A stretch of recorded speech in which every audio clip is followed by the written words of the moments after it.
It's a common feature of the contemporary mainstream media that a few tweets from random accounts can fuel a 48-hour culture wars news cycle. We've seen it before, we'll see it again, but I'm not sure there'll ever be a more perfect example than the case of Adele at the Brits this week. The year's Brit Awards were for the first time this year gender neutral.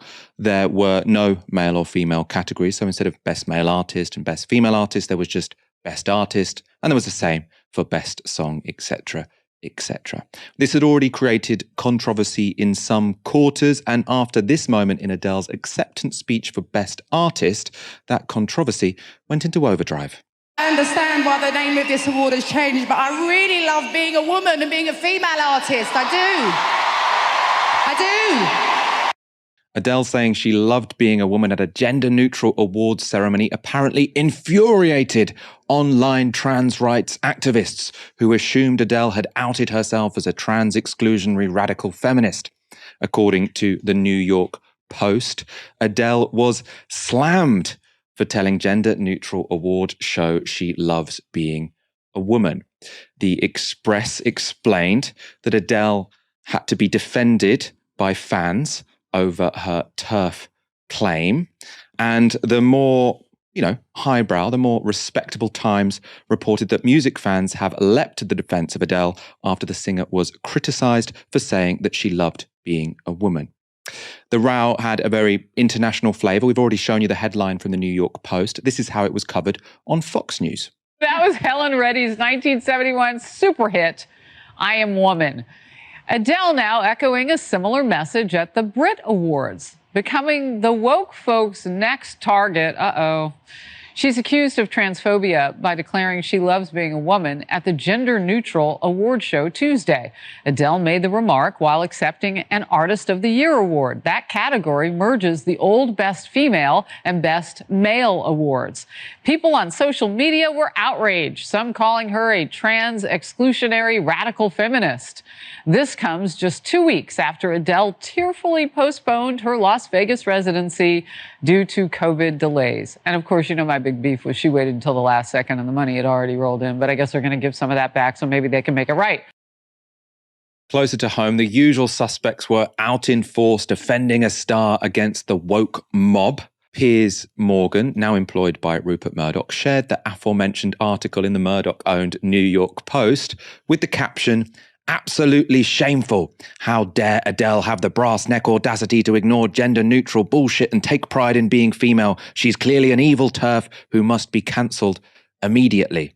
He went on to tell the Murdoch-owned Sun, "For fuck's sake, when people ask me what's your new show going to be about, the answer is that among other things, it's going to be about me cancelling the woke imbeciles who think it's okay to bully and terrorize women into denying their own existence."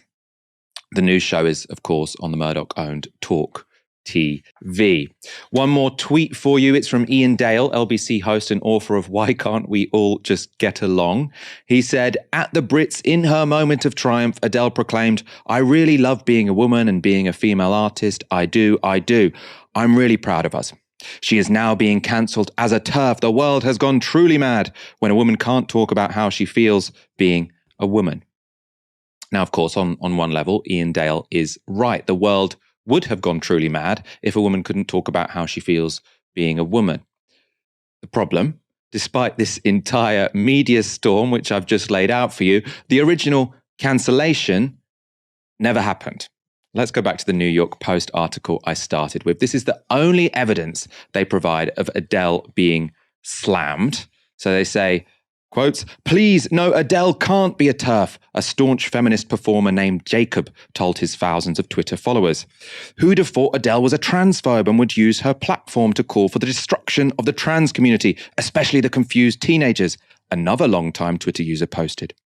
Others complained that they had lost a lot of respect for Adele and would no longer spend a cent on her music, the Times of London noted. So this whole story is on the basis of 3 tweets. The first was from this guy. Jacob has 3,600 followers. His tweets are now protected. The third tweet, I assume they can no longer find, hence they referenced a Times article. By the way, if you go to that Times article, you can't find that quote. I think they must have got rid of it after realizing potentially, the tweet was not what they thought it was. It is the second one that is the most interesting, though. The New York Post quotes who they call a long-time Twitter user. But when you click through on the link, you get to this. So it's by an account called Pumph.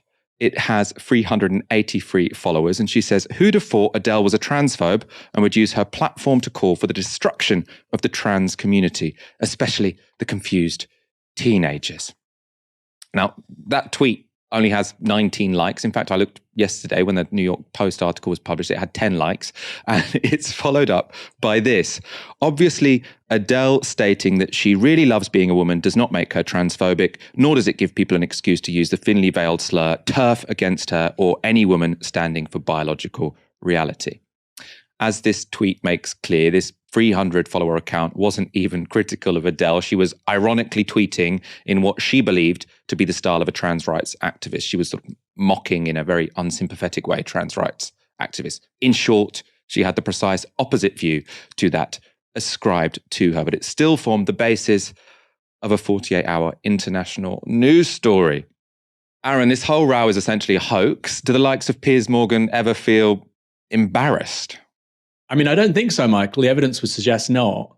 It's a tough one because, when I see newspapers and TV channels covering on Twitter, somebody said this, you think you're signing your own death warrant. Surely this isn't news. You're on. People are making the effort to watch your TV program, and you're telling them a story about somebody they could have just, if they want to go on their phone, they can see it for themselves. Where's the value there? So I think in the long term, over the next 10 to 20 years, that genre of journalism is killing itself. Because like I said, I don't think you're adding value. I think people will look at that and go, young people think, this is a lot of shit. I'll go on TikTok or on Instagram, or even print journalism, I think will hold up actually quite well. This is just, mind-numbingly stupid. So in terms of that genre of journalism, I don't think it's got a future. But they've been doing it for a long time. And, this is the whole ecology, right? Like you say, the New York Post, Murdoch-owned New York Posts, or at least it used to be. I don't know if it is anymore. Maybe he bought it back. And this is the story that's being picked up by Piers Morgan. Maybe he's going to talk about it in his next book, which is, of course, I think, is it HarperCollins? Is it HarperCollins that's owned by Murdoch? And, of course, then he'll talk about it on his new show, which is also with Murdoch. And he might go on Talk Radio, which is also Murdoch. And then maybe he'll go on Sky to talk about it, which used to be owned by Murdoch. You've got this whole alternative reality based on nonsense and trivia, which is the Murdoch empire. But that has been the sort of dominating media environment for a few decades. So the idea that it's sort of washed up already, I wouldn't be so confident, but it's clearly on its way out. I think, particularly for younger audiences, they just look at this and think, what the hell are you talking about? The story has a reasonably happy ending. Adele has attended GAY's Porn Idol Club Night.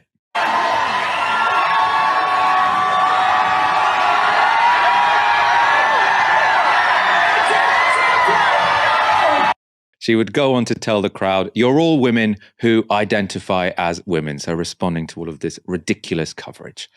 We love you, Adele.